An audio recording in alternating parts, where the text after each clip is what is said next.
Hello and welcome to C-Suite Secrets. I'm Heather Parsons, your host. I'm a serial entrepreneur, fractional CFO, and a business strategist. I've spent years juggling business, family, and helping entrepreneurs scale, grow their cash flow, and build real business success. On the show, we bring you real conversations with founders, executives, and operators about what actually moves the needle in their business. No fluff, no filler, just smart strategy, systems that work, and insights that you can put to use right away. With that, let's dive in. Today we have Dayal Bhagat on the show. Dale, welcome to the show. Thank you for having me, Heather. So glad you're here. So I know you've been in business for quite a while. I would love it if you could tell us a little bit about your journey and how you got to where you are in business. Absolutely. I've been in an IT field for the last 29 years. I've had my share of working with, Fortune 50 companies. And about three and a half or 4 years ago, I decided to actually, retire from that corporate America life and started a small cybersecurity firm, focusing on providing cybersecurity solutions to small and mid-sized businesses, where we can bring affordable cybersecurity solutions to small businesses. That's great. Whenever I talk to a lot of folks and cybersecurity comes up, affordable is not the word that most people think of whenever they think about cybersecurity. So I'd love to hear your thoughts on how, for a business who's maybe in that small to medium tier, how do they get the tools that they need and make sure that they're protected without breaking the bank? Absolutely. And that's, a very great question. It's one of the things that I do as part of my, awareness and education to the small and mid-sized businesses. I really try to understand what the businesses is and educate them on about the solution that we can bring on table, uh, which is part of enterprise solutions, but it really comes into the small business prices. So we talk about how we can bring the layer solutions to small businesses where they don't have to break the bank. We can bring solution that meets their business needs.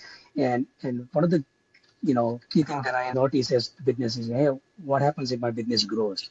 And we really, educate them on the solutions that we bring on table are designed in a way that as the business grows, the solutions can also scale. So they don't have to waste the money for getting the solutions and redo it again. It's the education piece that's really where I found business owner comes and understand this. They have been, like you said, very scared about the funding and the cost, because all they have heard is that everything costs so much and they cannot afford. All the solutions are designed for the big company. I really demystify those myths. That's great. Yeah. Because I do think in today's day and age, cybersecurity becomes a bigger and bigger threat every single day. So if somebody is kind of just getting started or just starting to go down the path of making sure their data is secure or their business is secure, what's one thing that you would recommend that they do first? The first thing I would recommend them is to really get email security in place because every business is relying on email security. You'll be surprised how many small businesses don't have any email security at all. And I really emphasize with the small business owner, small businesses are no longer small businesses. They are not too small to be targeted. They are now on the front lines of cyber attacks, often without tools, staff, strategy to fight back. So they must have defense in place. And I really ask them to start with email security because that's where really a lot of the attacks comes into the infrastructure and cause business. So then once we have that, then we can look at other components and start securing them. That's a good point. So getting email taken care of first. I know large companies I've worked with in the past, email is what has kind of been the security problem because people don't necessarily, you get inundated with material every single day. You get all this Yes, spam, all these emails, and it's really easy for one of those to slip through. So absolutely. yeah, as somebody in the finance space, I definitely understand the importance there. But I'd love to hear a little bit more about what are some of the other challenges that you're seeing from a security perspective in the small to mid-sized business space. Other challenges that I'm seeing is some of the equipment they have are definitely had reached the end of life.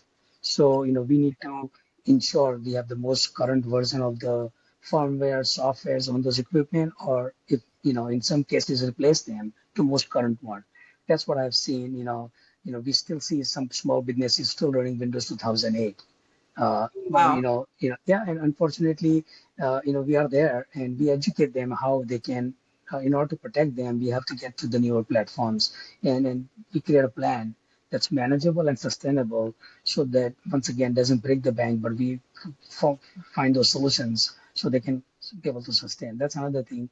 The second portion that I always run into is, uh, the educations of cybersecurity knowledge. That's very lacking in small business. So one of the things that we do, that we provide to all our customers is cybersecurity awareness training.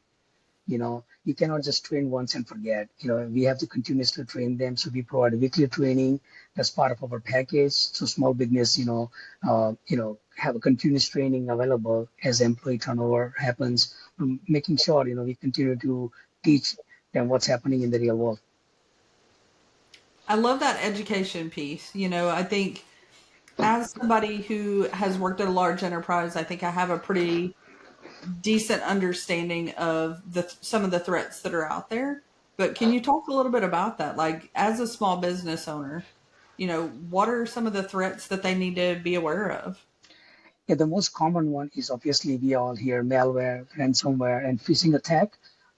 And the one that has really crippled small businesses is the business email compromise, where small business will receive an email where they'll be asked to, transfer the funds or transfer, monetary related information. Yeah, they just, fall, prey to all of those because there's just coming in so many different forms with AI. Those attacks has been so much polished in a way that it's very difficult to see which one is real, which one is fake. So we need those, tools to ensure that we are, stopping those malware, ransomware, and more importantly, the phishing. Absolutely. That the ransomware is one that definitely strikes close to home for me.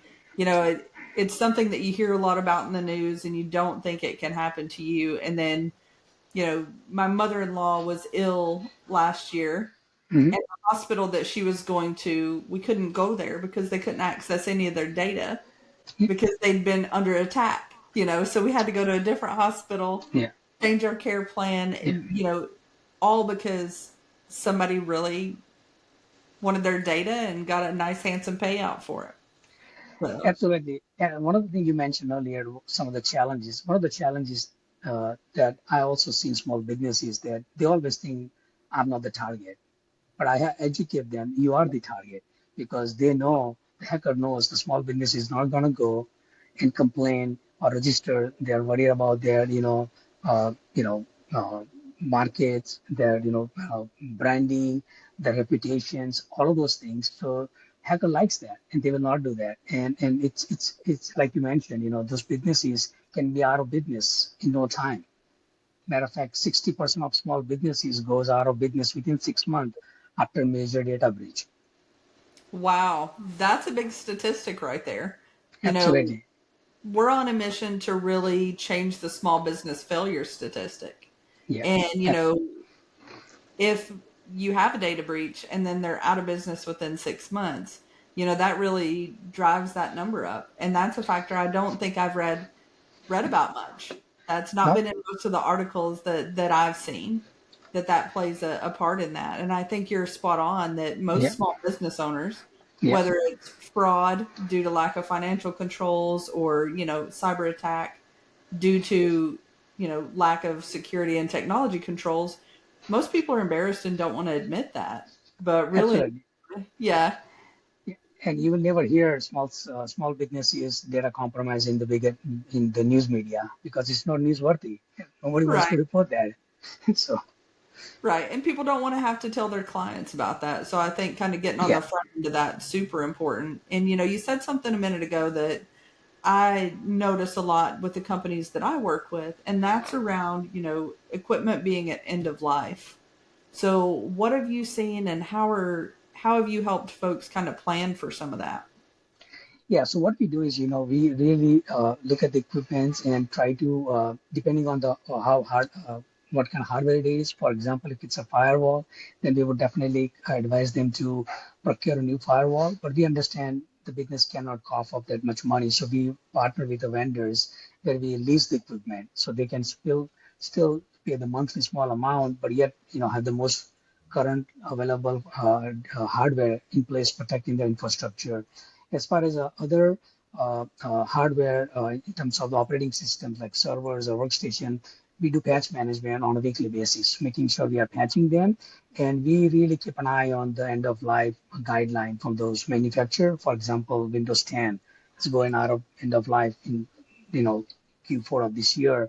So we are educating our customer about it as to what they need to do and making sure we are creating a plan for them so they don't have a business interruption. But more importantly, we are protecting them because, as you can imagine, after the end of life, there'll be a lot more attacks that they would try to, because Microsoft will not have any more patches. So understanding, planning, and really educating the business owner how we can make that particular plan, how we execute their plan for the business owners. That's great. And, as I hear you talking about that, one of the things that I think is super important and I've always worked on in my past career was Mhm. marrying up that plan for technology with your finances, having that as part of your cash flow forecast because it is a large cash outlay, especially whenever you're talking about a firewall or new servers or other things, even software, especially software as a service and, stuff like that. Yeah, It really needs to be something that is on your radar and that you're looking at, whether it's, you know, security hardware, whether it's new laptops, all of those things, especially if you're in a down cycle and seeing some economic difficulty.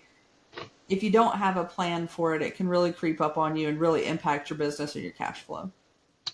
absolutely. And what we try to do is, we create a quarterly plan. So, for example, if the business has 20 computer to upgrade, we will put them on quarterly plan to ensure it's not, pegging the business financials, but we have a plan so that we can continue to, you know, comply with the requirement, but at the same time, making sure that things are not getting left behind. That's great. And that's a tactical tip I'd love to leave with the audience as well. If you don't have a list of all your hardware, when things are end of life and when they need to be replaced, you should really do that. You should really get that list, and that way you can plan at least 6 months to a year in advance for those large purchases. And that way you're not caught behind and you don't have data breaches or other issues because your equipment's no longer supported. Absolutely. Okay. One other thing I would love your take on is around,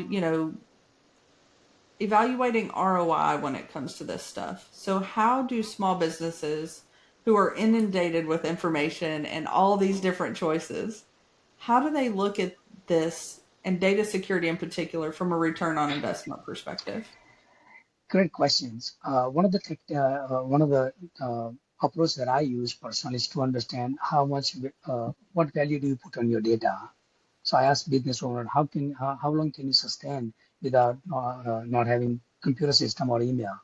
And they said, oh, I cannot sustain even a Ooh, single minute. I said, okay, then let's talk about it because that's if that's keeping your business running, then we need to look at it.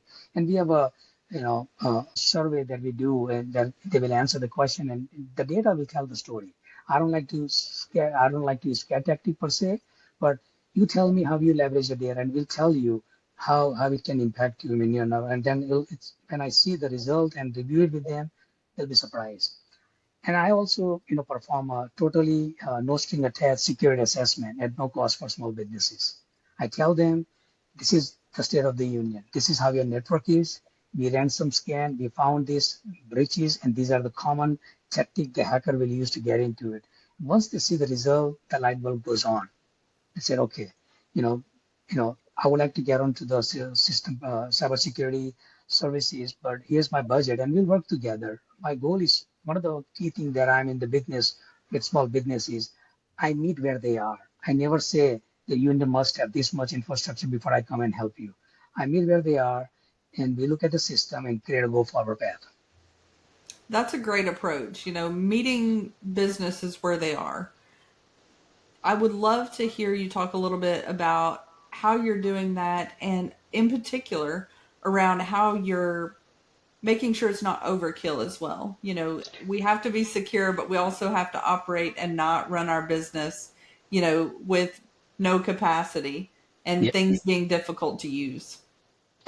Absolutely. So, the way I can, kind of assess the needs of the tools that we need to protect the business, I really try to understand what the business is about, what industry they are in, what kind of compliance need they have, and what are some of the challenges those industries having. I take all of those things in consideration and then come up with a custom solutions. So there are, we want to make sure we protect them from email, and there are different solutions we have. And the approach that I take is layer solutions. So I wanted to provide them the layer solutions where we are protecting them, and we can add layers on layers as business grows or as the infrastructure become more complex. And it's a win-win situation where we know that we are starting with the base where we are protecting them, but as the business grow, we can add another layer to ensure that we are protected. And that's what the small business really likes as to what we bring on table. Customize, manageable solution where we meet the business are. And one of the things I take pride is we never force on any product or solutions. There are certain products that we use, but we don't expect business to change their, key softwares just because, we have the best solutions. We try to work with what they have to ensure, and that really is a great relief for them because they don't have to worry about any other additional expense. That's great. And I love one of the things you just said there. I would like to clarify a little bit. So, one of the things I really want to do on the show is be a little bit more tactical and a little bit more to the point. Sure. So, whenever we're looking at how businesses grow, at what size or what level of business should they look at doing a reevaluation, right? So, you put systems and tools in place. Then, when do you go back and look at them again? It's not a one and done situation. Absolutely. Cybersecurity or for that matter, any infrastructure, it's not one and done. Those days are gone, obviously. I would at least look at it yearly. Yeah, so I think one of the things that we do is with our customer that we want to look at their environment and review it as we like to call technology review, yearly review, so we can understand where the technology is and understand where the business is going. Because we want to understand if the business has significant growth, we can kind of incorporate those growth into our solution so that we are ready when the business is growing. In some cases, we look at on 6 month basis, depending on the business. And for businesses with significant critical mass, we do quarterly business review to ensure we are meeting their needs. But more importantly, if the business is changing because of the industry is going, we need to course correct how we are protecting them. So it's definitely something that we look at very actively. Could be 6 month, yearly, but I would not go without having anything assessed for more than a year.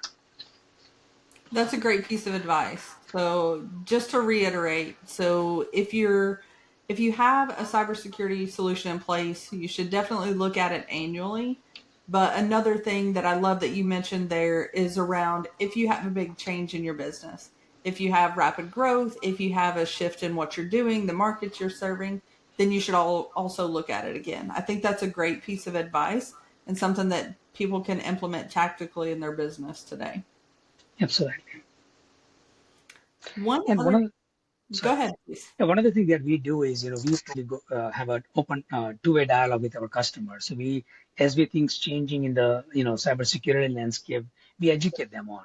Sometimes, it may be out of their field, but we educate them, and then suddenly, they say, oh yeah, we need to kind of look into that because we are thinking. So it's really having a two-way dialogue. We are vested in our, client's success, and it only happens if we are talking to each other. Gotcha. I think that's really important. One other question that I have for you too, as somebody who has a global team, as you move to more of an offshore resource model and using other folks outside of the US, are there additional security models or other things that you should look at putting in place as well? Yeah, so I think you start, yeah, engaging with the global workforce is definitely to, create your infrastructure align, create your infrastructure and policy against the NIST cybersecurity framework. That's a very known framework that's available. But definitely, make sure you have policy and procedure in place to ensure those locations are accounted for as to how you manage them, and look for those rules and regulations that you need to comply to. But to be honest, cybersecurity remains the same whether if you're here or in different country because our all infrastructure are cloud based. But we need to be more we need to ensure how they access the system, make sure there are rules, regulations done in a way so that it allows you to allows you people to access the infrastructure in a way that's meant to be. That's great. So, what is one thing? So, for me personally, I have team that's in multiple different locations. What's one thing that tactically would be smart to put in place to make sure that they can access data, but I'm more protected? Yeah. So one thing that I would say, make sure if you have a team member working remotely, make sure you provide the hardware to them. Business owners should be in control of the hardware. If they use laptop to connect, then make sure you provide the laptop and make sure the laptop has appropriate security software that are approved by your company installed on it. That way you are ensured that the access and you can control your remote employee log into the system from certain locations. So you know that they are being accessed from the location they are supposed to be working. And the one big solution that's very affordable with small businesses is called SASE solution. Now you can control very granular access through SASE solution, so you can make sure the users are logging in from the location they are in, but more importantly, everything is secure and encrypted without having to pay a lot of money for VPN, for example. Gotcha. Okay, that's great. That's great to know as well. Because I think, as businesses grow, especially in the tech space, that nearshore and offshore model is almost mandatory. So, Mandatory, yeah. In the yeah, COVID, we will know that people will need to have a flexibility. And if we need to run a business, we need to provide the flexibility. But we now have a tools that has much better, control for the business owner as to what they can and cannot do. that's awesome. So this has been a great conversation. I've definitely appreciated your insight, and I think a lot of small business owners will as well, because I think this is a topic that definitely needs to be demystified a little bit. I think Mhm. it's something that isn't a little intimidating for most business owners. And I love that you're providing education and really trying to lean in and help folks where they're at. Yeah. So one question I have for you, especially Mhm. as an entrepreneur, I'd love to hear what's one secret that you wish you would have known starting out as an entrepreneur and a business owner? Yeah. The one secret I wish I know how to do marketing. Because that's an undertaking.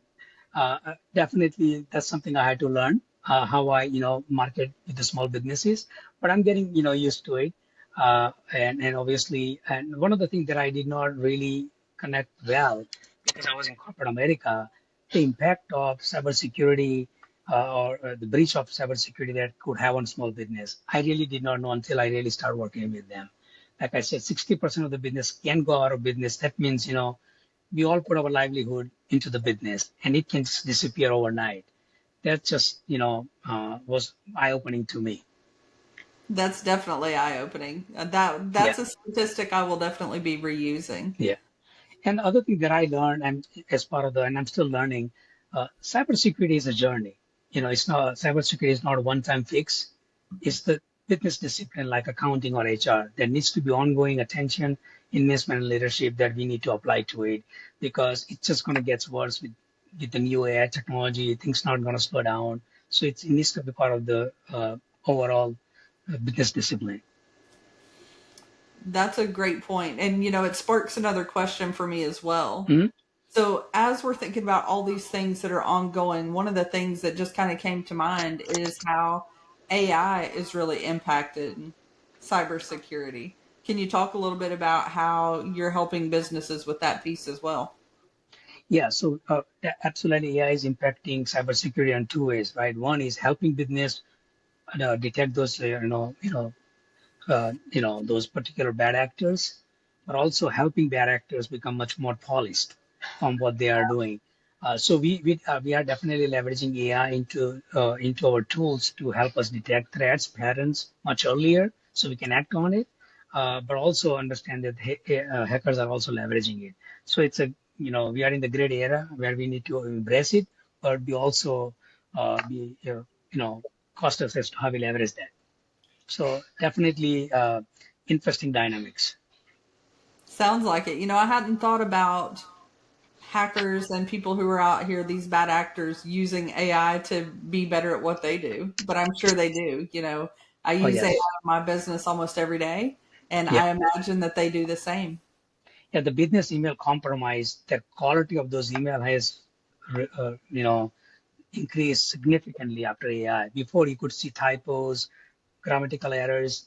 Those days are gone. These are very polished. They even create a logo, everything identical. So very difficult for layman to kind of distinguish it. Wow. Yeah, Yeah, it sounds like definitely need some systems and processes in place to handle that. absolutely. Yeah. Well, this conversation has been great. I've really enjoyed it. So, if other guests want to reach out to you, what's the best way for them to get in contact with you? Yeah, I can be reached out at dbhagat at cmitsolutions.com.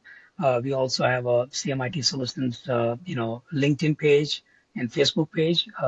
CMIT is our handle on the Facebook.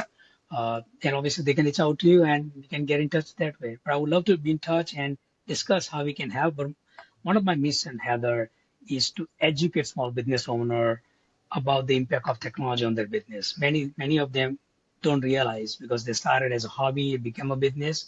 But I really want to educate them. If this is something they build, if they don't pay attention, it can go away in a matter of hours. Absolutely. Well, we'll definitely take you up on some of that education and more information there. Well, And for thank the you. listeners, if you found today's episode as valuable as I have, please be sure to hit that like and follow button. And until next time, keep growing and remember, you don't have to do this alone.